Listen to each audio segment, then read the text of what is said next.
নমস্কার বন্ধুরা, আজ আমরা পেয়ে গেছি আমাদের সাথে পিংপং জগতের একটা বড় নাম বলতে পারো তোমরা। আমার সাথে আছে টুকলাদা। তো টুকলাদাকে আমি প্রথমেই আমার চ্যানেলে আসার জন্য খুবই ধন্যবাদ জ্ঞাপন করছি। Thank you. তো ভাই হোস আমার, ঠিক আছে, অনেকদিন ধরে বলছিলিস, একটা টাইম পেলাম আজকে, ভালো লাগে। বল। টুকলাদার কাছে আমার প্রথম কোশ্চেন, আমাদের পিংপং জগতের সবাই সেটা জানতে চায় যে তোমার এই যে প্রফেশনাল খেলা, আমরা তো ছোটোবেলা থেকে গ্রামের টিমের হয়ে খেলেছি, সেটা হচ্ছে গ্রাম থেকে খেলতে যাওয়া, কিন্তু যে প্রফেশনাল খেলা অন্য কোনো টিমে গিয়ে খেলা, প্রফেশনালি কত সাল থেকে তুমি খেলাটা শুরু করেছিলে একদম প্রফেশনালভাবে, এবং কোন টিমের সাথে তুমি প্রথম খেলেছিলে সেটা যদি তুমি বলো। পারফেক্ট ইয়ার মনে পড়ছে না, কিন্তু যত সম্ভব 2009-10 হবে। আমি ন্যাদরার অমিত দা, মোটামুটি সবাই কম বেশি চেনে, আগে খেলতো। ন্যাদরার অমিত দা আমাকে ফার্স্ট বলে যে চ তুই একটু ভালো খেলছিস, তো আমাদের সঙ্গে খেলতে যাই। জাস্ট এইভাবেই বাইরে বেরোনো। আচ্ছা, প্রথম মাঠটা যদি তোমাদের যদি মনে থাকে।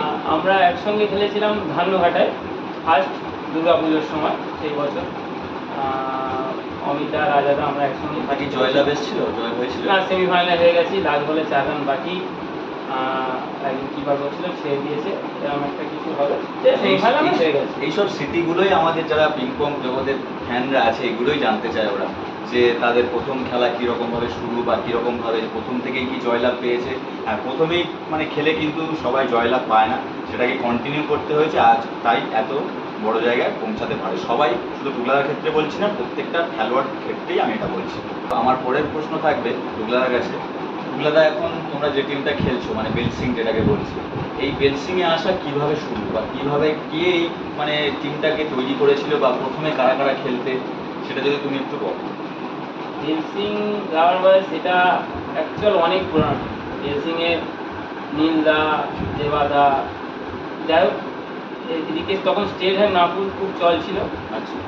আর তখন এদিকে অত জোরে বল খেলা হতো না, আনলিমিটেড বেস বলটা আমাদের এদিকে হতো, কিন্তু বেলসিংয়ের আমাদের এদিক বলতে মন্দিরবাজার চত্বর, ড্যামরহাট চত্বর, এই সাইডেই হতো যতটা আমি জানি। আমি তো তখন বাইরে অত বেশি খেলতে যাচ্ছি না। ওটা ওই 2010-11 সাল ওরকম। হ্যাঁ, ওরকম হবে। এবার নাগপুর স্টেডিয়াম ওইদিকে হয়, আমাদের রত্নেশ্বরপুর ওইপারে তখন হতো। এবার সেই টাইমে আমার ওই বেলসিংয়ে অনুপম, শুভ, নীলদা, অনুপম দা এখানে এদের সঙ্গে একটু আলাপ হয়, বিরুদ্ধেও পড়ে। একটা ম্যাচ মনে পড়ছে আমার, রত্নেশ্বরপুরে এরকম খেলা ছিল, খুব সেমিফাইনালে খুব ফাইট হয়, আমরা জিতে যাই। যাই হোক, সেই থেকে পরিচিতি হয়। আর ফার্স্ট আমাকে অনুপমই খেলতে বলেছিল, বেলসিংয়ের অনুপম, সবাই নাকের তিল বলে জানে। যাই হোক, ও খুব ভালোবাসার ছেলে, খুব ভালোবাসতো আমাকে। তা যাই হোক, অনুপম দাকে হয়তো এখন অনেকে চিনবে না, কিন্তু আমি চিনি, আমি দেখেছি প্রথম থেকে।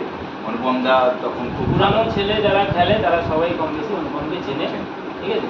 তার ওই ফিগারে যা ফিটনেস, সে যা ফিল্ডিং করতো, এখনকার অনেক ছেলে সেই ফিটনেস হয়তো দেখাতেও পারবে না মাঠে। যাই হোক, অনুপম আমাকে কোন দিনের একটা মাঠে আমাকে বলে যে তুই কি খেলবি, চ আমার টিম করছি, একটা খেলি, হার জিত পরের ব্যাপার, টিম করে খেলি। আচ্ছা, এইভাবেই আস্তে আস্তে বেলসিংয়ে তারপর একটা দুটো করে ম্যাচ জেতা হয় আমাদের। জেতা তখন 10টা খেললে হয়তো 5টা কি 4টে জিত হতো, কিন্তু আস্তে আস্তে সেই জায়গাটা অনেক বড় হয়েছে। তখন একটা টাইম গেছে যে পরপর আমরা অনেকই জিত, কিন্তু সত্যি কথা বলতে তখন একটা সত্যি ভালোবাসার জায়গা ছিল। নীলদা, আমি, রাকেশ, দেবী রাকেশ, সন্তু, আরও অনেক নাম আছে, ঠিক আছে। যাই হোক, শুরুটা এভাবেই হয়েছে। আর সত্যি বলতে একটা আনন্দের জায়গা। তখন যে খেললে হ্যাবক টাকা ছিল বা কি, তখন এত অ্যাডভান্সের কোনো ব্যাপারই নয়, ঠিক আছে। জাস্ট খেলতে যাওয়া, জিতটা সবাই চায়, জিতটা ভালো লাগছিল, জিতটা দাঁড়িয়ে গেছে। ট্রফি থেকে জিত, ট্রফি তাতে শুধু টাকাও হতে পারে বা ছোট ট্রফি হতে পারে, যাই হতে পারে, একসঙ্গে খেলাটা জিতটাই সবথেকে বড় জিনিস, ঠিক আছে। যাই এরকমভাবে শুরু হয়েছিল, বা সেইটা 2 বছর একটা কনসিস্টেন্ট একটা, তারপর আস্তে আস্তে জোর বল খেলায় যখন হলো, কনসিস্টেন্টটা দাঁড়িয়ে যেতেই টিমটা একটা নাম হয়ে গেছে, ঠিক আছে। তা এর ভিড় অনেক ছিল। নীলদা তখন মিডিল অর্ডারে আমাদের প্রচুর ছিল, এখন আমরা একসঙ্গে খেলি না, ঠিক আছে, বাট নীলদা সেই টিমের একটা মিডিল অর্ডারে বড় ভিড় ছিল। তো আমি চলে আসবো আমার পরের কোশ্চেনে, নেক্সট কোশ্চেন। তোমার সব থেকে ভালো মরশুম বা ভালো সিজন কোনটা গেছে, সেটা যদি তুমি বলো, যে মোটামুটি তোমার ইচ্ছা ছিল যে কটা মানে এই বড় বড় খেলাগুলো যে জেতার সেই রকম মরশুম বা সিজন যদি তোমার মনে থাকে তাহলে তুমি শেয়ার করতে পারো। যবে সম্ভব 2019-20 সত্যি কথা বলতে মাইন্ডও তখন একটা অন্যরকম স্টেটে যাচ্ছিল, সেটা পার্সোনাল ব্যাপারে। যাই হোক, সেই টাইমে জানি না কীভাবে কী হয়েছে, যত খারাপ মাইন্ড ছিল তত ভালো ব্যাট আমার চলেছে। আর টিম তখন প্রচুর সাথ দিয়েছে, ফিল্ডিং বল প্রচুর সাথ দিয়েছে। আমি যে এভারেজ খেলাটা খেলি আমার মনে হয় আমি সেটাই খেলেছি, বাট টিম সাথ দেওয়ার জন্য আমাদের জিতটা অনেক বড় হয়েছে। এই জন্য আর আমিও এর বাইরে সবাই জানে আমি খুব কমই খেলি। যাই হোক, ওই বছরটাই আমার মনে হয় সবথেকে বেশি আমরা জিতেছি। পরবর্তী কোশ্চেন থাকবে টুকলাদার কাছে, যে প্রত্যেক প্লেয়ারের একটা ইচ্ছা থাকে যে আমি এই মাঠে জিতবো বা এই বড় টুর্নামেন্টে আমার জিত লাগবে। এইরকম কি কোনো টুর্নামেন্ট বা মাঠ আছে যে তুমি এখনো জেতোনি বা তোমার মধ্যে সেই মানে জেতার ইচ্ছাটা আছে, এরকম কোনো টুর্নামেন্ট আছে? এই দিকে আমাদের এই সাউথ চব্বিশ পরগনা মোটামুটি যতগুলো টুর্নামেন্ট আছে আমি ফাইনাল খেলে দিয়েছি। আমি এমনি হাওড়ার দিকে বা অন্য দিকে আমি কম যাই না বা যেতে পারি না, বা সেই ফরম্যাটে আমি হয়তো নিজেকে এত মানসিক করতে পারছি না বা হয়তো গেলে হয়তো চেষ্টা করলে হয়তো পারবো, কিন্তু যাই না। কিন্তু আমি কোনোদিন কোনো টুর্নামেন্ট ওরকমভাবে ভাবিনি যে এই টুর্নামেন্ট আমাকে জিততে হবে, প্রতিটা টুর্নামেন্ট আমাকে জিততে হবে, আমি সেই হিসাবে মাঠে নামি। এরকমভাবে কোনো ব্যাপার না, আমি কোনো ওইরকম টুর্নামেন্ট নেই। প্রতিটা খেলাই আমি সিরিয়াস নিই, সে কম এন্ট্রি খেলা হোক বেশি এন্ট্রি খেলা হোক, জিতটা জিতি। একটা জিতের সঙ্গে 10টা জিত তার পিছনে লেগে থাকে, কারণ আমি যে জিনিসটা ক্যাজুয়াল নেবো তারপর থেকে সেই হারটাই লেগে থাকে যদি আমি তার জন্য হেরে যাই। আমি কোনোদিন চেষ্টা করি না যে এই টুর্নামেন্টটা আমাকে জিততেই হবে, ওইটা আমার হেরে গেলেও হবে, এরকম ব্যাপার নয়। আমি এই দর্শকদের কথা বলবো যে টুকলাদা যেটা বললো এটা কিন্তু খুব ভালো কথা, যে প্রতিটা টুর্নামেন্ট একটা প্লেয়ারের কাছে যেন সমান খিদেটা থাকে জেতার জন্য, যে এই বড় টুর্নামেন্ট এটা ভালো করে খেলবো, এটা ছোট টুর্নামেন্ট এটা আমাকে অত ভালো না করেও খেললে, অত এফোর্টস না দিলেও চলবে, সেটা যেন না হয়। প্রত্যেকটা যারা নতুন প্লেয়ার যারা উঠছো বা পরবর্তীকালে খেলবে, আমি প্রত্যেকটা প্লেয়ারের কাছে এটাই আবেদন রাখবো, প্রত্যেকটা টুর্নামেন্ট যেন তোমরা তোমাদের সেরাটা দিতে পারো, নিজের 100% দাও, তারপরে যা হবে উপরওয়ালার হাতে ছেড়ে দাও। একদম। তো আমরা এখন ভিডিওর পুরো একদম শেষ পর্যায়ে চলে এসেছি।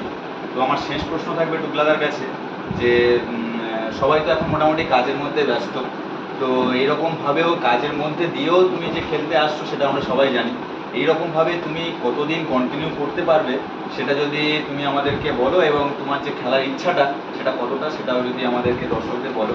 আরেকটা কথা বলবো, যেটা হচ্ছে যারা আপকামিং হচ্ছে যারা জেনারেশন, যারা নতুন নতুন এখন খেলা শিখছে, তাদের জন্য তুমি যদি কিছু বার্তা দাও। সত্যি কথা বলতে, যতদিন উপরওয়ালা চাইবে ততদিনই আমি খেলতে পারবো। আমার একবার হাত ভেঙে গেছিলো, আমার বন্ধ ছিল, সেরকম যদি কিছু না হয় বা শারীরিক কোনো প্রবলেম না থাকে, আমি চেষ্টা করব যে খেলে যাওয়া। এবার বয়সের সঙ্গে সঙ্গে অবশ্যই সবাইকে ছাড়তে হবে। আমার মতে আমি যতদিন কিপার করতে পারবো, যতদিন আমার শরীর দেবে কিপার করার মতো, ততদিনই আমি খেলবো। আর মানে as a wicket keeper batsman তুমি খেলবে? আমি খেলবো যতদিন আমি পারবো কিপার করতে, আমার শরীর দেবে ততদিনই আমি খেলবো। আর জোর করে তো টানাটি এখন কোনো ব্যাপার নেই। অবশ্যই একটা টাকাটা ম্যাটার করে, এখন যা খেলা হয়ে গেছে, কিন্তু শরীরের উঠতে তো আর কিছু যেতে পারে না। যাই হোক, আর যা বার্তা যা নতুন ওরকম কোনো ব্যাপার নয়। খেলাটা ভালোবেসে খেলো, টাকা যতই থাক, তুমি তোমার পারফরমেন্স যতদিন করতে হবে ততদিন তুমি ভালোবেসে খেলবে। টাকার কথা ভেবে খেলতে গেলে যে এই টাকাটা আমি পাবো না বা এটা কোনো দিন মাঠে 100% কেউ দিতে পারে না, অন্তত আমার অভিজ্ঞতা অনুযায়ী দিতে পারে না, পারবেও না। যাই হোক, খেলাটা ভালোবেসে খেলো। আর তার সেটা বলি, একটা কাজ সেরে যতদিন খেলতে পারবে সবাই চেষ্টা করো খেলা, তাতে শরীর মন সবই ভালো থাকে। খেলা থেকে কাজ থেকে ব্রেক করে যে জিনিসটা, এটা অনেক কিছু ভালো লাগে। শুধু খেলাটা টাকা পয়সার জন্য হয় না। তাহলে এইটুকুনি বলে আমি শেষ করি। তো অসংখ্য ধন্যবাদ টুকলাদাকে আমার রিকোয়েস্টটা রাখার জন্য। তো দেখা হচ্ছে পরে কোনো ভিডিওতে নতুন কোনো টপিক নিয়ে।